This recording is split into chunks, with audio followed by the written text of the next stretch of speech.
Здравствуйте! В эфире телеканала «Итоги дня», в студии Надежда Саханская. Коротко о главных событиях. Ситуация на контроле. В Якутии готовится снять режим чрезвычайной ситуации в лесах республиканского характера. Новые мастерские, современное оборудование. Намский педагогический колледж пополнил свою материально-техническую базу. Главная выпечка. Ленский муниципальный цех переработки расширил свой ассортимент. Переходи дорогу правильно. Наши коллеги расскажут о работе группы пропаганды госавтоинспекции. Сказка о духе гор, о соколе и его награде. Творческая группа Максоголовской школы презентовала мультфильм, посвященный столетию якутской автономии.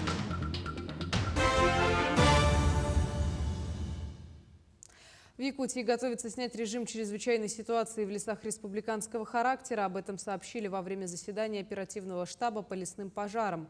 На сегодня в республике действуют 23 термоточки в 4 районах. Наиболее сложная обстановка сохраняется в Усть-Майском, где сейчас действуют 14 лесных пожаров, в том числе 2 крупных на площади 39 тысяч гектаров. Первый заместитель председателя правительства Дмитрий Садовников поручил руководству Усть-Майского района в ближайшее время локализовать и ликвидировать данные пожары.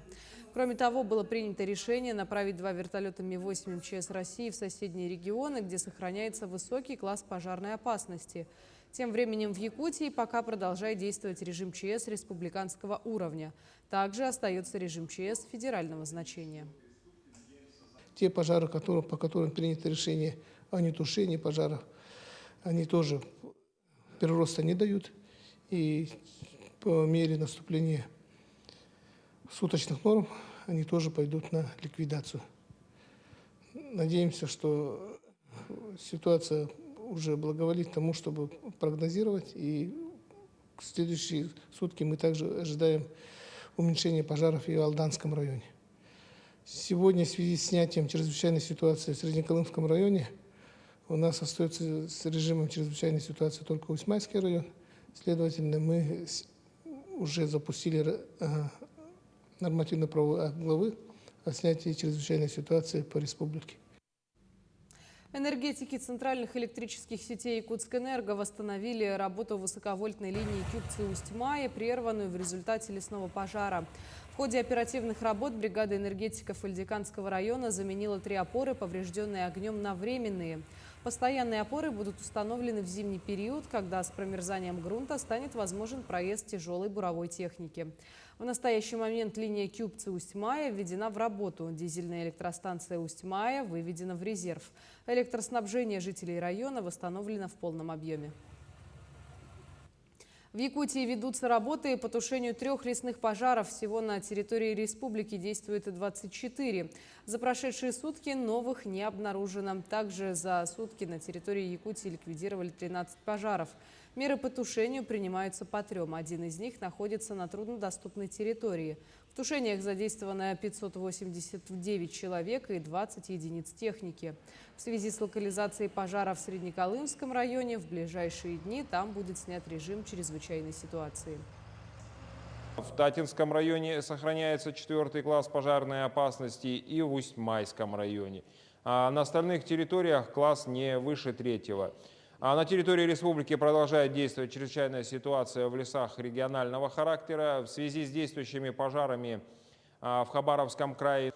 По муниципальным образованиям чрезвычайные ситуации на сегодняшний день сохраняются в Усть-Майском и Среднеколымском районах. В связи с локализацией пожара в Среднеколымском районе в ближайшие дни чрезвычайная ситуация в данном районе будет снята.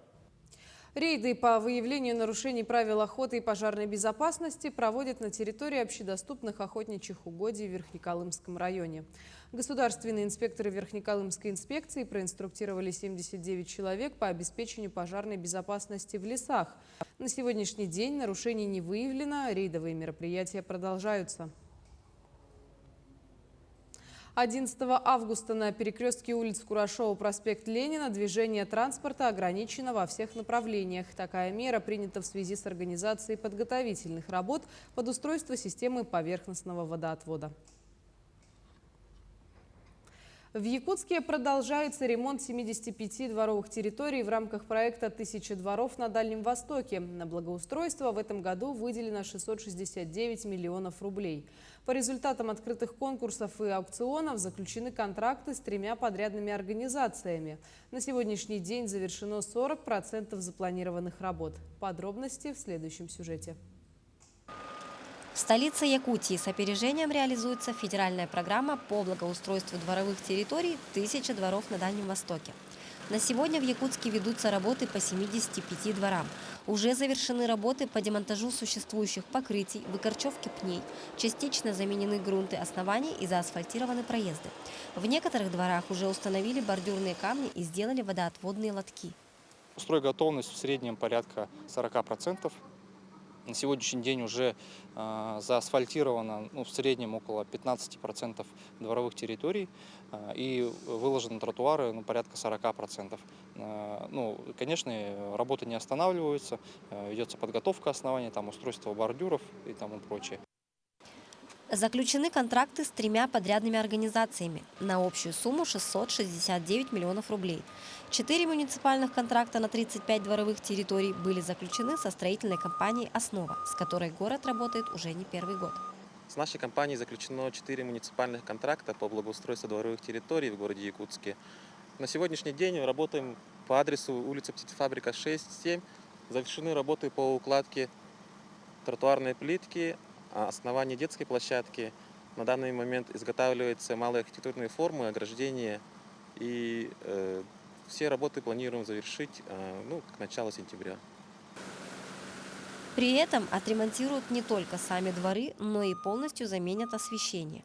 Все проекты утверждены жителями самих домов, поэтому каждый двор будет отличаться. Это полное благоустройство, устройство малых архитектурных форм, скамейки, площадки, обустройство, качельки и тому прочее. Также это полное асфальтирование дворовых территорий, проезды, площадки.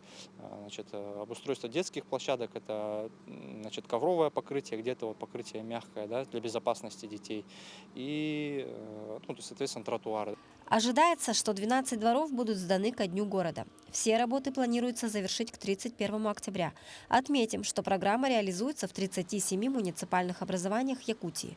Всего к ноябрю 2022 года планируется обустроить 124 дворовые территории по всей республике. Мария Кардашевская, Семен Симонов, Якутск.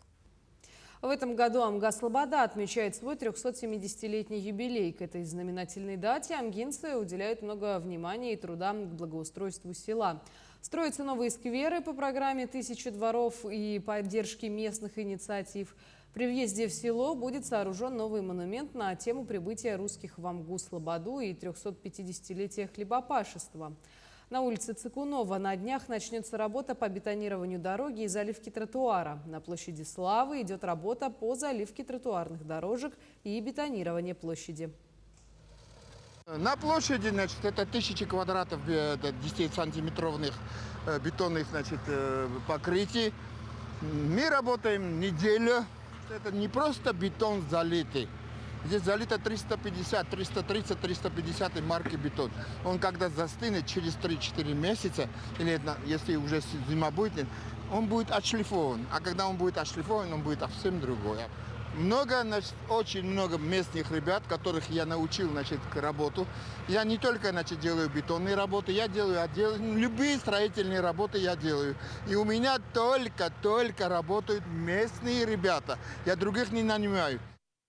Формирование эмоциональной устойчивости женщин, находящихся в трудной жизненной ситуации, управление собственным психоэмоциональным состоянием, а также навыком позитивного самовосприятия. Все это основные цели работы Центра «Алмаз» и временного приюта «Мать и дитя». Центр помощи совместно с временным приютом для семей с детьми запустили совместный межведомственный проект для женщин «Новый старт». Что это за проект и какую цель он в себе несет, разбиралась Валерия Наумова. Как бы трудно вам не было, никогда не меняйте красоту своей души на мертвый холод камня. Даже если вас сломали, прорастайте заново. Данные слова могут найти отклик не у всех, но есть женщины, которые не понаслышке знают, как это – прорастать заново. Анастасия – одна из 3 участниц проекта «Новый старт». Некоторое время назад она попала в тяжелую и трудную жизненную ситуацию, которая затянулась на долгий период. По рекомендации она обратилась в центр, и специалисты пришли на помощь. Сегодня Анастасия готова справляться со всеми трудностями. Сотрудничать я планирую достаточно долго, потому что мне здесь очень-очень нравится. Мы общаемся. В первую очередь это общение становится сразу легче. Так допустим, я не могу со своими друзьями поговорить на все эти темы, которые обсуждаются здесь в центре. И мне это очень помогает. В проекте принимают участие женщины, особо нуждающиеся в профессиональной поддержке. На протяжении недели они пройдут различные мотивационные мероприятия, которые включают в себя психологические тренинги, индивидуальные и групповые, медицинское обследование, мероприятия по повышению правовой грамотности, работа с профессиональными визажистами и участие в фотосессии. Наш проект «Новый старт» именно для женщин, которым сегодня нужна поддержка. Она очень нужна в том плане, что не всегда они самостоятельно могут выходить из этой трудной жизненной ситуации. Вроде бы они обращаются, мы их сопровождаем, но иногда им не хватает хорошего толчка. И мы решили именно дать этот толчок к новым действиям, к новому старту. Женщины очень обрадовались этому решению, к нам обращались много, конечно, желающих очень много. Они все посещают наши тренинги. У нас различные тренинги совместные бывают, психологи. Однако попасть на проект может не каждый, но вот получить помощь, оказавшись в трудной жизненной ситуации, может любая. В этом способствуют специалисты временного приюта для семей с детьми, находящимися в социально опасном положении мать и дитя. Задача приюта, цель – это профилактика социального сиротства, чтобы дети оставались в семье. Например, помочь ребенку, это помочь их родителям, особенно мамам, самая главная задача. В любой кризисной ситуации женщины могут к нам обратиться, и мы, конечно, поддержим. С начала года в приют пришли 35 женщин, попавших в трудную жизненную ситуацию. Из них это женщины с финансовыми трудностями, пострадавшие от домашнего насилия и беременные. Возраст постоялец от 19 до 48 лет. За помощью обращаются из разных уголков нашей большой республики. Обратиться в Центр помощи семьям с детьми, оказавшимся в трудной жизненной ситуации «Алмаз» или во временный приют для семей с детьми «Мать и дитя» можно по контактам, указанным на ваших экранах. Специалисты отмечают, что проблему главное не замалчивать, и если есть потребность, обязательно обратиться.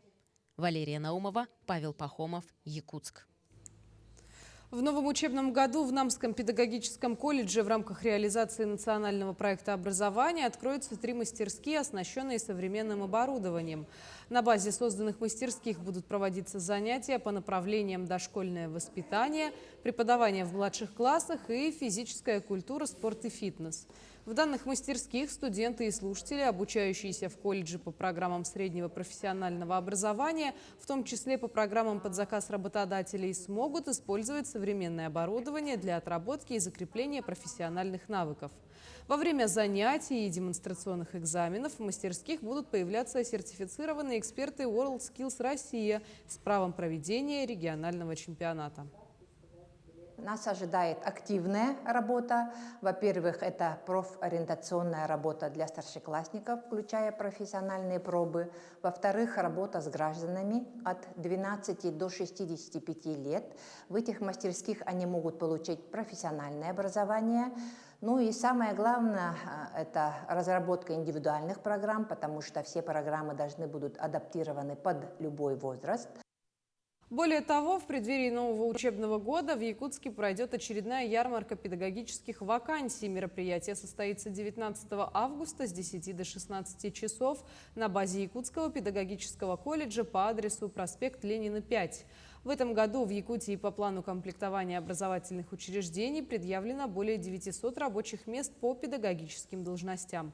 Из них 70% в школах, 10% в дошкольных учреждениях и 5% в организациях дополнительного образования.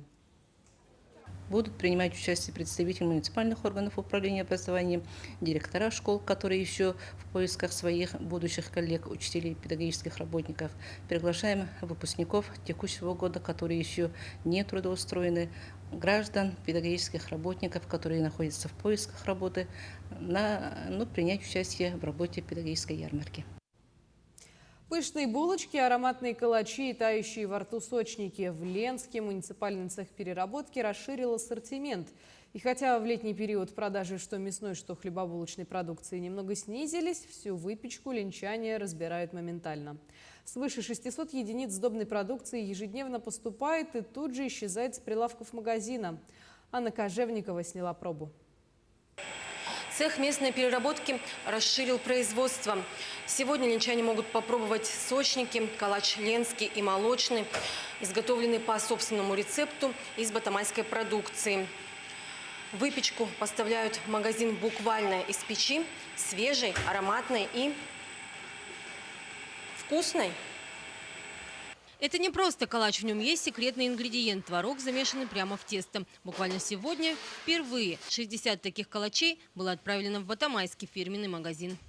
Неделя полторы мы только выпускаем. Люди хорошо берут, хорошо пользуются сочни, калачи.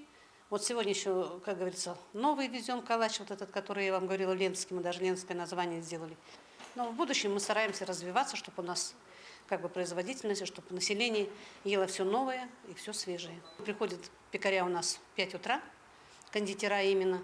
Они приходят в 5 утра и к открытию где-то в 11-12 часу уже горячую выпечку подвозят в магазин. Поставляет свою продукцию цех переработки также в сеть магазинов «Самур» и в детские сады города. Для маленьких гурманов кондитеры выпекают булочки с различными начинками. Я здесь работаю чуть больше месяца, и даже за это время мы расширяем наш ассортимент, мы изготавливаем калачи, сочни.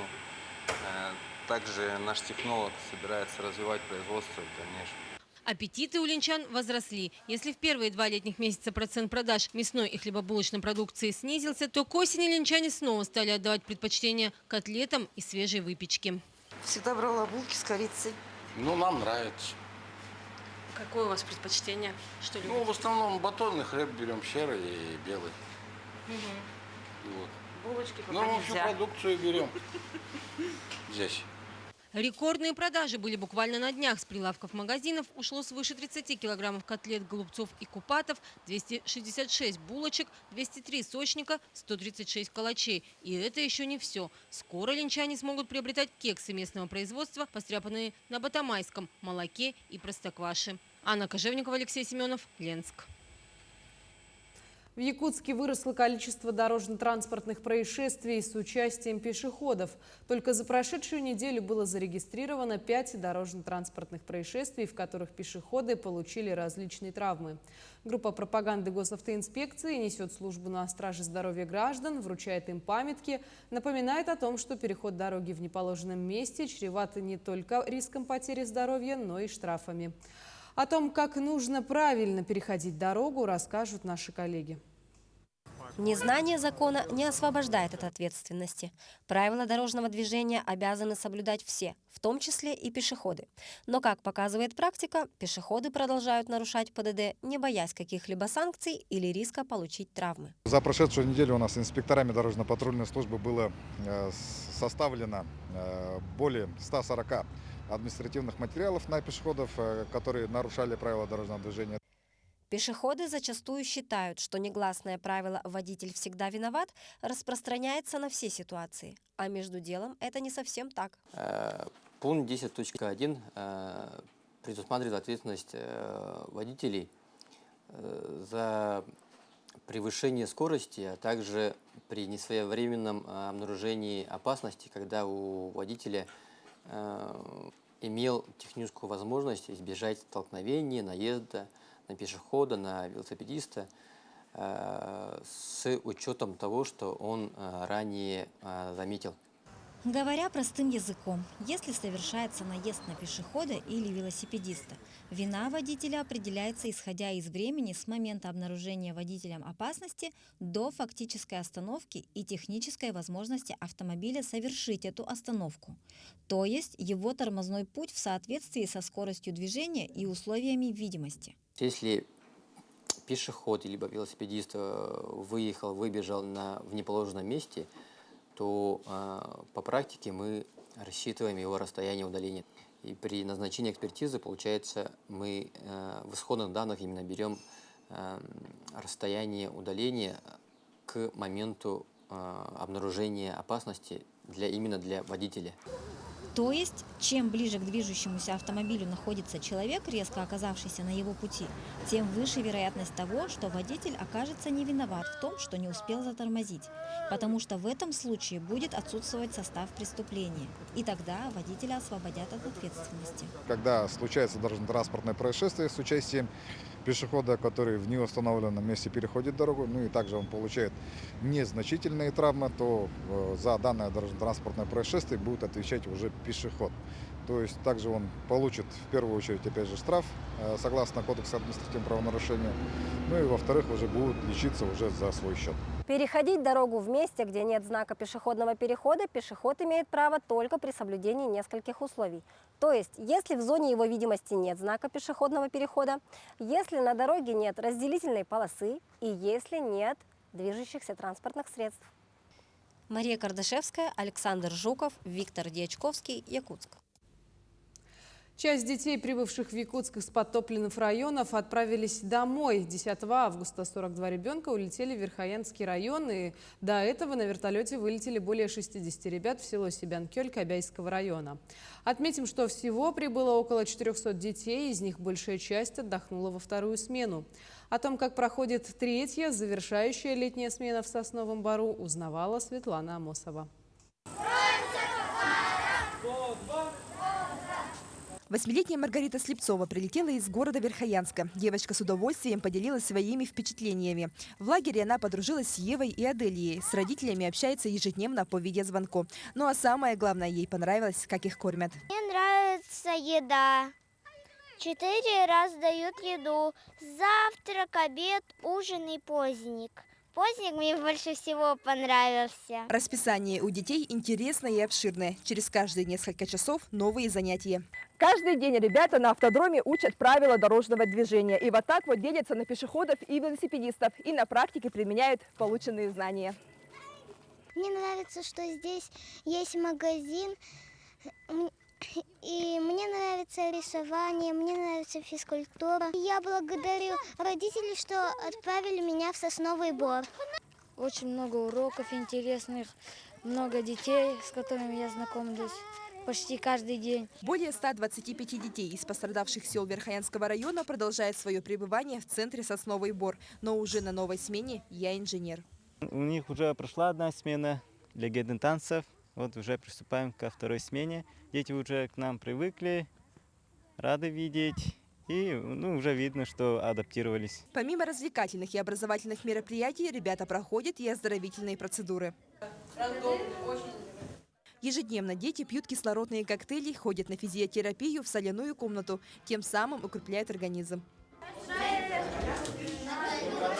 Всего для детей из Верхоянского и Кобяйского районов было подготовлено около 500 мест в различных образовательных учреждениях Якутска. Большая часть из прибывших отдохнула во вторую смену. Вчера буквально улетел первый борт на 42 ребенка. Они улетели в Верхоянский район, их встретили, взяли интервью, все довольны. До этого, улетели кобяйские дети, вертолетом, тоже очень довольны. Фонд помощи пропавшим и пострадавшим детям выделил около 4 миллионов рублей и оказал гуманитарную помощь в виде школьной формы. Также перед началом учебного года всем ребятам отправят спортивные костюмы и кроссовки. Как отмечают в центре Сосновый Бор, на беду откликнулись все организации, которым неравнодушна судьба детей из подтопленных сел. Светлана Амосова, Артем Алексеев, Якутск. Творческая группа Максагалокской школы презентовала мультфильм «Сказка о духе гор, о соколе и о его награде», который стал победителем республиканского литературного конкурса «Лаборатория народных сказок Якутии Аяр-Илык. Тропа творчества» на лучшую сказку. Конкурс в этом году был посвящен столетию республики. От Максагалокской школы участие принимала творческая группа учеников 7 класса, их родителей и учителей. Победители конкурса уверены, что сказка понравится как дошкольникам, так и детям младшего школьного возраста. Презентацию мультфильма провели в музее цементного завода и приурочили ко Дню строителя. Сказка о духе гор, о соколе и о его награде. В этой сказке есть все. Есть дружба, есть отчаянная смелость, когда дети не должны бояться трудностей. И, конечно же, верность и способность помогать, способность сострадать. Герои – это дети, помогают раненому соколу по просьбе духа гор. Сокол за свое спасение награждает, открывает богатство недр. К этому часу это все новости. Мы следим за развитием событий. Оставайтесь с нами.